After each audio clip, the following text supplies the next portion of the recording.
soo dhawaada saaxiibayaal maanta waxaan baranaynaa sidee muuqaalka looga reebaa loogada TikTok daawade inta aan bilaabin muuqaalka waxaan ka codsanayaa inaad na soo raacdo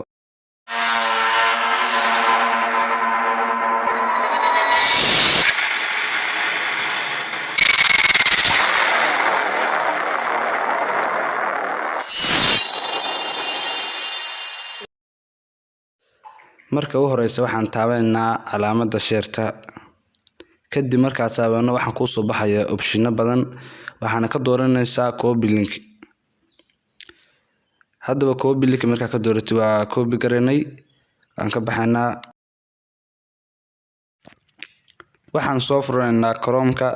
kadib markaan Chrome-ka soo furno waxaan ku qoraynaa meesha searching-ka Snaptik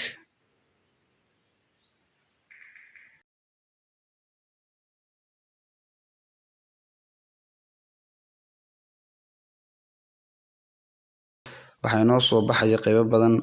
Snap TikTok ba ka dooranayna kadib marka ka doorano linkii haday hore aan soo qaadano copy sony ba paste orayna dabeetana dhulan baadhayna waxay noo soo baxay qayb badan ugu yaraan 5 qaybood midda koowaad way ku qoran tahay dhulan surface 01 Snaptik baan ka dooranayna kadib marka ka doorano hadda waa ka fiidoogii way noo dhul garasmay